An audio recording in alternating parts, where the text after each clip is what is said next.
Israel's Prime Minister has said his country will pursue its war against Hamas until absolute victory. Benjamin Netanyahu's office published the statement as he met with White House National Security Advisor Jake Sullivan in Tel Aviv. Mr. Sullivan's in Israel to discuss a timetable for ending the fighting. The White House has said it wants the war between Israel and Hamas to end as soon as possible. Israel's defense minister told Mr. Sullivan that the conflict is likely to last for several months.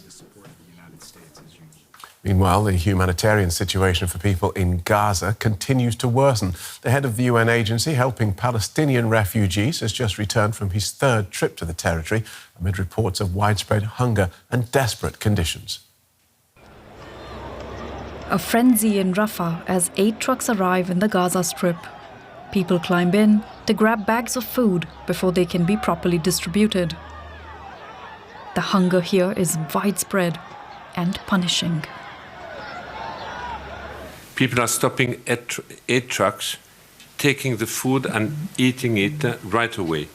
And this is how desperate and hungry they are. Food supplies are running severely low. Omar Barhoum volunteered to feed as many people as he can. He used to work as a cook in a restaurant before the war began. Almost half of Gaza's population has now moved to the southern city of Rafah. And those who were already here have also run out of stocks or the means to pay for them. I came here to get help to feed my children. We also have displaced people living with us. We cannot afford to pay for gas or electricity, and there's nothing available. We cannot go to the market to buy food for our household or our children. Even if you had $100, for example, and want to go shopping, you will only get a handful of items. So money has become meaningless.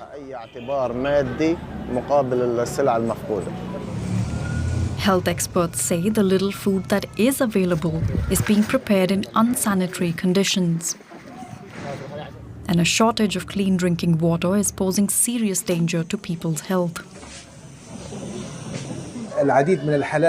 Patients come with cases of extreme dehydration, some of which then progress to kidney failure or weakening kidney function.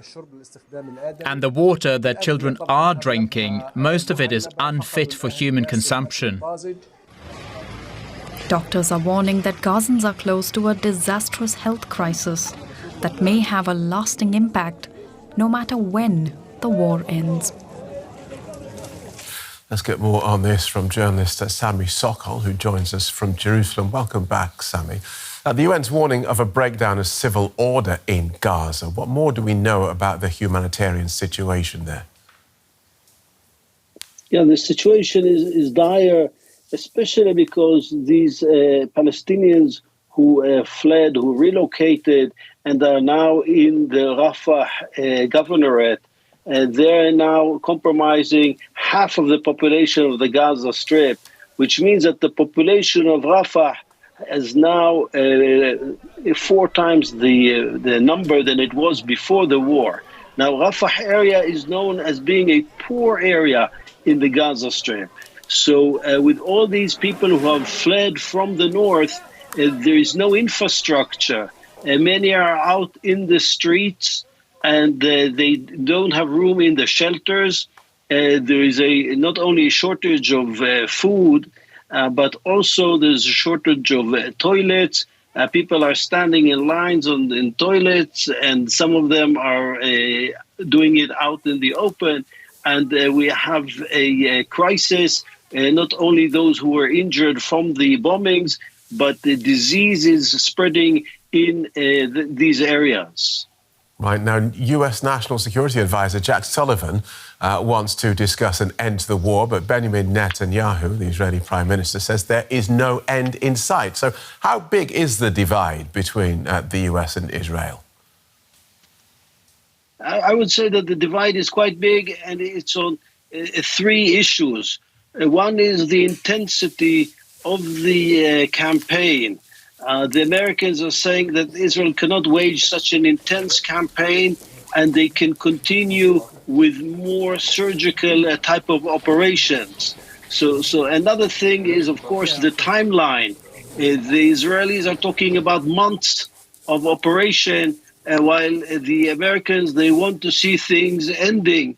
And the third one, and maybe the biggest difference, is the question about the day after. The Americans, they want to see the Palestinian Authority coming in to the Gaza Strip.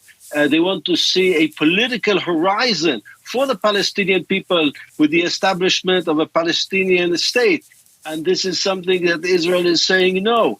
And I would say that the question is not the difference between the parties. That is clear. The question is whether the Americans will continue giving the diplomatic backing to Israel in the United Nations Security Council, as it has done a couple of days ago, and whether it will continue sending the munitions to continue the military campaign. OK, thank you for that. Very clear, Sami. Sami Sokol in Jerusalem.